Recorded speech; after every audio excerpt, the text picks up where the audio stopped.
Assalamualaikum warahmatullahi wabarakatuh. Hai anak-anak, kembali lagi di channel Ibu ya. Kali ini kita akan belajar mata pelajaran matematika.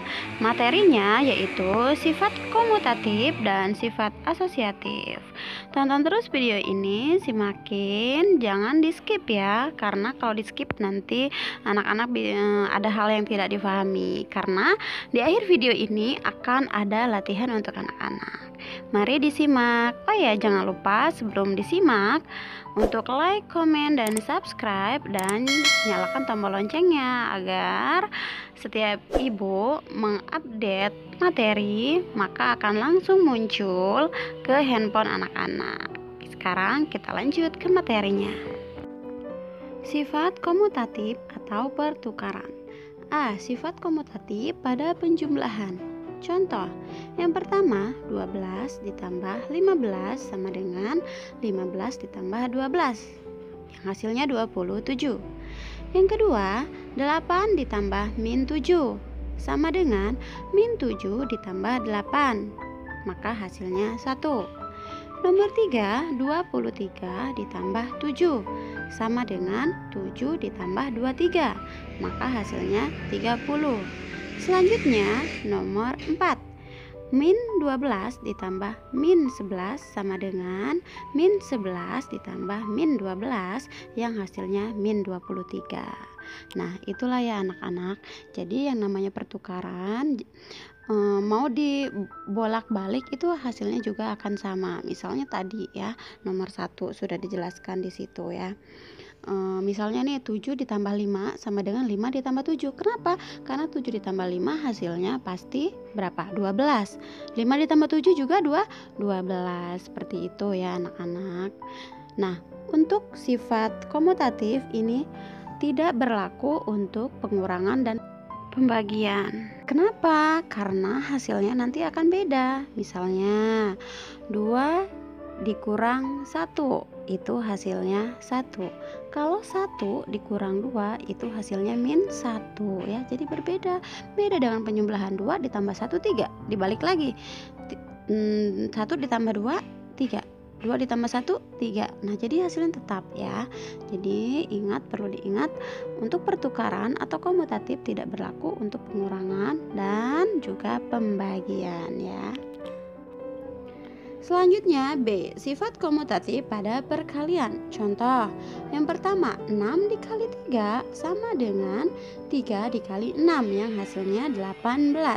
Nomor 2 min 3 dikali 2 sama dengan 2 dikali min 3 yang hasilnya min 6. Nomor 3 min 2 dikali min 14 sama dengan min 14 dikali min 2 yang hasilnya 28. Nah bisa dilihat ya anak-anak dari 3 contoh tersebut bahwasanya ketika angkanya kita balik seperti contoh nomor 1 6 dikali 3 itu hasilnya 18. Ketika dibalik 3 dikali 6 maka hasilnya pun akan 18. Begitu seterusnya dengan nomor 2 dan 3 ya. Dibolak-balik juga hasilnya akan tetap. Itulah sifat komutatif pada perkalian. Selanjutnya sifat asosiatif. A. Sifat asosiatif pada penjumlahan. Contoh yang pertama 12 ditambah dalam kurung 2 ditambah 3 sama dengan 12 ditambah 2 dalam kurungnya ya ditambah 3 yang hasilnya 17. Nomor 2 dalam kurung 7 ditambah min 5 ditambah 10 itu sama saja dengan 7 ditambah min 5 ditambah 10 sama dengan hasilnya 12. Selanjutnya nomor 3 dalam kurung 4 ditambah 21 ditambah 3 itu sama saja dengan 4 ditambah dalam kurung 21 ditambah 3 yang hasilnya 28. Bisa dilihat dan diteliti di situ ya anak-anak, disimak baik-baik. Lihat nomor 1 ya urutannya 12 ditambah dalam kurung 2 ditambah 3. Nah sekarang kita balik yang di dalam kurungnya yaitu 12 ditambah 2. 3-nya berada di luar kurung. Walaupun demikian tapi hasilnya tetap 17. Sekarang kalian perhatikan nomor 2. Dalam kurung 7 ditambah min 5 ditambah 10. Itu sama saja dengan 7 ditambah dalam kurung min 5 ditambah 10 yang hasilnya 12 ya. Jadi berpindah yang dalam kurungnya tadi ya. Yang angka 7 di situ menjadi di luar kurung. Sedangkan yang di dalam kurungnya menjadi min 5 plus 10 seperti itu ya. Sekarang perhatikan nomor 3. Ini sama hampir dengan nomor 2 ya. Sama saja cuman beda angka. Dalam kurung 4 ditambah 21 ditambah 3. Itu sama saja dengan 4 ditambah dalam kurung 21 ditambah 3. Hasilnya tetap 28 ya. Jadi bisa diperhatikan di situ. Jadi berubah yang dalam kurungnya itu yang pertama dengan yang kedua itu berbeda, tapi jumlahnya tetap 28. Nah, seperti itu ya. Jadi tahu urutannya ya anak-anak. Jadi rumus dari sifat asosiatif pada penjumlahan adalah sebagai berikut. Lihat contoh berikut. Ya, perhatikan. 12 ditambah dalam kurung 2 ditambah 3 sama dengan dalam kurung 12 ditambah 2 ditambah 3, hasilnya yaitu 17. Rumusnya dari sifat asosiatif pada penjumlahan adalah A ditambah dalam kurung B ditambah C sama dengan dalam kurung A ditambah B ditambah C. Jadi perbedaannya di situ, kalau letaknya tetap ya anak-anak, A ditambah B ditambah C itu tetap letaknya. Yang berbeda di sini perlu anak-anak perhatikan. Yang berbeda yaitu tanda kurungnya ya. Jika yang pertama itu tanda kurungnya ada di pertama, jika tanda kurungnya ada di pertama, maka berikutnya yang kedua itu ada di akhir seperti itu ya. Jadi hanya berbeda di tanda kurungnya saja. Bagaimana, bisa dipahami?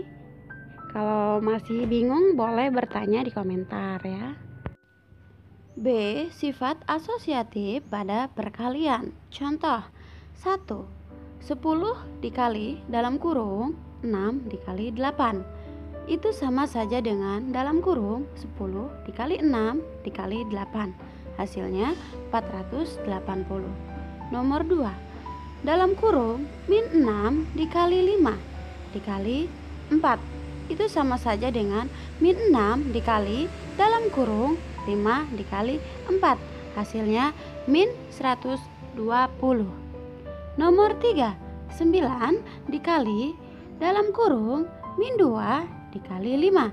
Itu sama saja dengan dalam kurung 9 dikali min 2 dikali 5 yang hasilnya 90. Jadi bisa dilihat di sini ya anak-anak, ini hampir saja sama dengan sifat asosiatif pada penjumlahan. Hanya saja beda, yang tadi penjumlahan ini perkalian ya. Kalau rumusnya itu sama ya, masih tetap berurutan A, B, C. Jadi A dikali B dikali C. Seperti itu ya. Masih tetap sama rumusnya, hanya beda apa? Iya, hanya beda yang tadi penjumlahan, yang ini perkalian. Seperti itu ya. Saatnya mari berlatih.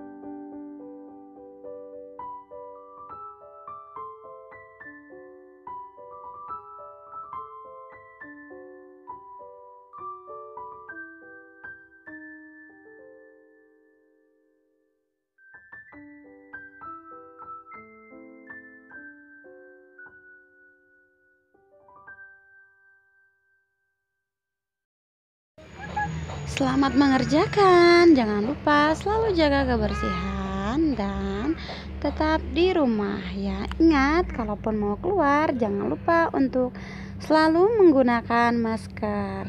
Terima kasih. Wassalamualaikum warahmatullahi wabarakatuh. Dadah.